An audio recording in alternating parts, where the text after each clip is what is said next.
ሰላም ሰላም የዩቲዩብ ተከታዮቼ እንደምን አላችሁ? ሰላም ናችሁ ወይ? እኔ በጣም ደህና ነኝ፣ እግዚአብሔር የተመሰገነ ይሁን። ሁላችሁም በያላችሁበት ሰላማችሁ ብዝት ይበል። ቪዲዮውን እስከ መጨረሻው ተከታተሉ። ላይክ አስተያየት እቀበላለሁኝ። ላይክም ሰብስክራይብ ስለምታደርጉኝ ከልብ አመሰግናለሁ። ቪዲዮውን እስከ መጨረሻው ብትመለከቱ አይጎዳም፣ ይጠቅማል ለእናንተ ማለት ነው። እዛ ላይ ደግሞ ዝም ብዬ አይደለም፣ በመግቢያዬ እንደምታዩት የሚያማምር አበባዎች ወፎቹም ገጠር ያለው ይመስላል አይደለ? በጣም ያምራል። እንደምታዩት ነው። እውነት እኔ እንደምወድ እናንተም ትወዳላችሁ ብዬ ስለማስብ ነው ማለት ነው። እያያችሁ ውዶቼ፣ ለምን በደረቁ አላረግባችሁም? በደረቁ እኔ ደስ አይለኝም። ከዛ ወደ ዋናው ፕሮግራም እንሄዳለን ማለት ነው። መጀመሪያ እንደዚህ ላስጎበኛችሁ ብዬ ነው። በጣም ያምራል እና የሆነ ቦታ ላይ ቁጭ ላለሁ ማለት ነው። ዛፍ አካባቢ ቁጭ ብዬ የመጣሁበትን ርዕስ አወራለሁ ማለት ነው። ግን እስከዛ እናንተ ፈታ በሉልኝ። እንደምታዩት ነው፣ አበባዎች በጣም ያምራሉ። እኔ በነገራችን ላይ እንደዚህ አይነት ቦታ ነው በአሁኑ ሰዓት የሚማርከኝ ማለት ነው። ቤትም አይማርከኝም፣ ፎቅም አይማርከኝም። የሚማርከኝ ምንድነው? እንደዚህ አይነት ነገር ነው ማለት ነው። በጣም የሚያምሩ ነገሮች እንደምትሰሙት ነው። ወፎቹ ይጮሃሉ። እውነት ገጠር ያለው ነው የሚመስለው ማለት ነው። ብቻ ደስ ይላል። እናንተም ደስ እንዳላችሁ ይገባኛል ማለት ነው። እስኪ ሸም ይጮህ ነው። እውነት ገጠር ነው እንደ ያለው ዛሬ አራዊኒ ዘንድሮ ቀን ይሄ በጣም የሚያምራል። እውነት በጣም ያምራል። እጅግ በጣም ማለት ነው። እንዴ እናንተ ይሄ ነገር ምንድነው? እኔ ቆይ ፍሬ ያለው ድንግልዬ ነው እዚህ ጋር ፍሬ ያለው እንዴ በላይ ሁን ፍሬው ታያችኋል ወዶች። አራዊኒ ለማንኛውም እንግዲህ እዚህ ሆነሽ ጥላ ነገር ላገኝ ነው። እሷ ጋር ቁጭ ብዬ ላወራችሁ ነው ውዶቼ።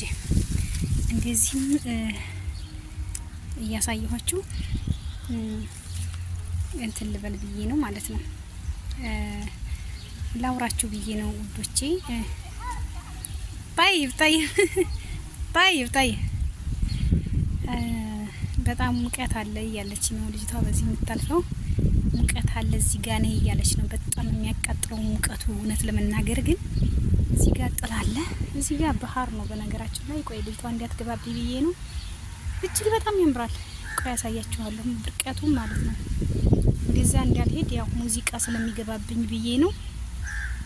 ቆይ ልጅቷ ትሄድና ያሳያችኋለሁ እርቀቱ ምን ብዬ ልንገራችሁ።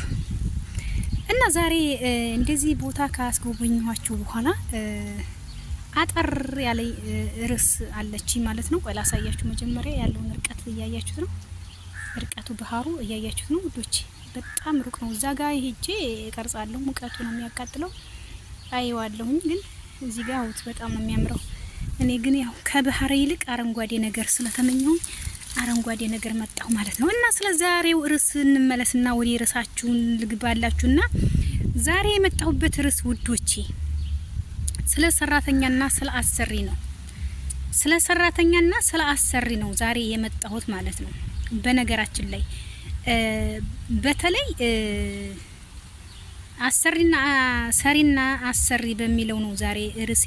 ምክንያቱም ብዙ የሚያበሳጩ ነገሮች አሉ። ምንድነው የሚያበሳጩ ነገሮች? ምን መሰላችሁ ውዶቼ?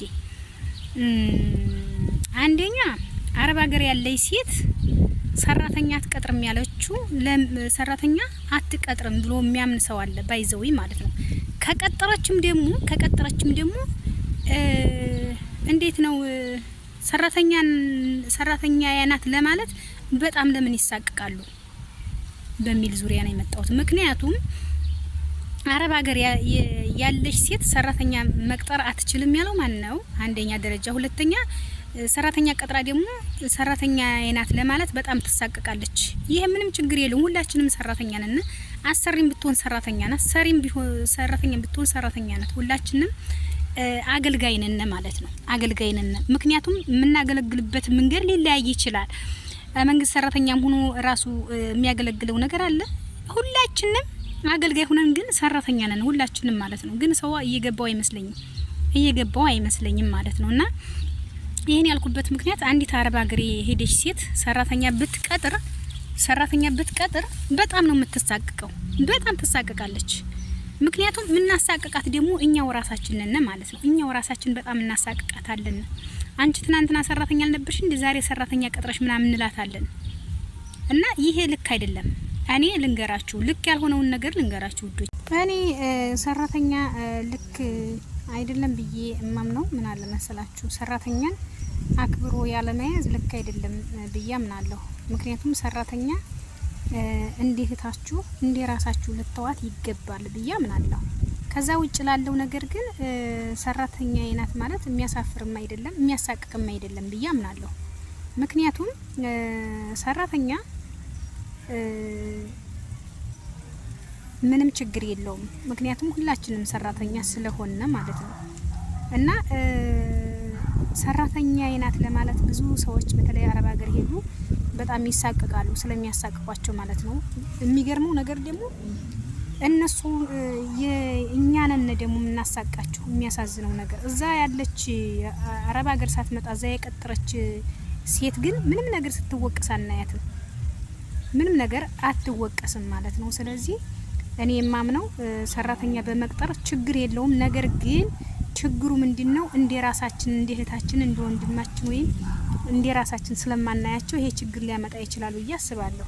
ሰራተኛን አክብረን ከያዝን ግን ችግር የለውም ብዬ አምናለሁ። ይሄ የራሴ አመለካከት ነው። ምሳሌን የሰራተኛ ብቀጥር ሰራተኛ ለመቅጠር ብዙም አላማም የለኝም ሲጀምር ማለት ነው። ግን ከቀጠርኩ ግን ምንድነው የማደርገው? እንደ ራሴ ነው ማያት። አብራይ ትበላለች፣ አብራይ ትቀመጣለች።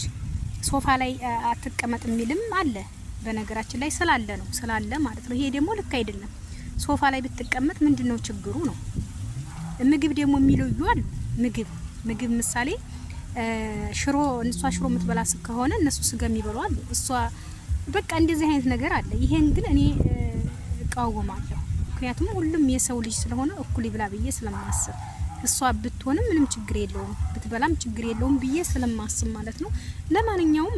ለማንኛውም ስልኬ በጣም እየጋለ ነው፣ እያቋረጠብኝም ነበረ ብቻ ምክንያቱም ፀሐዩ ከምንም አቅም በላይ ነው። ባይዘው ፀሐይ አቅም በላይ ነው ግለቱ እና ስልኬ በጣም እያቆመብኝ ነው ማለት ነው። ለመቅረጽ እያስቸገረኝ ነው። ወሬንም እያቋራረጠ የያስኩትን ወሬ እያጠፋብኝ ነው በነገራችን ላይ ማለት ነው። ወሬ ደግሞ ታውቃላችሁ ሲቋረጥ ይጠፋል ወሬው። ማርያምን በጣም እያቋራረጠኝ ነው። ለማንኛውም አስተያየትና ኮሜንት እቀበላለሁ። ወሬም እየተቆራረጠ ትክክል ባይሆንም በጣም ይቅርታ። ምክንያቱም አውቃለሁ የሆነ ነገር እያወራችሁ ሲቋረጥ በጣም ይደብራል ማለት ነውና የተቋረጠብኝ ስለሆነ አሁን ደግሞ እንዳይቋርጠኝ ቪዲዮውን እንግዲህ ላይክ አድርጉ መጨረሻ ላይ ማለት ነው። ለማንኛውም ሰላም ሁኑልኝ፣ እወዳችኋለሁኝ። በያላችሁበት ሰላማችሁ ብዝት ይበል። ያለሁበት በጣም ሙቀት አለ፣ በጣም ያቃጥላል። እንኳን እኔ ስልኩ ራሱ በጣም ከመጋሉ የተነሳ እየዘጋብኝ ነው ማለት ነው። አመሰግናለሁ።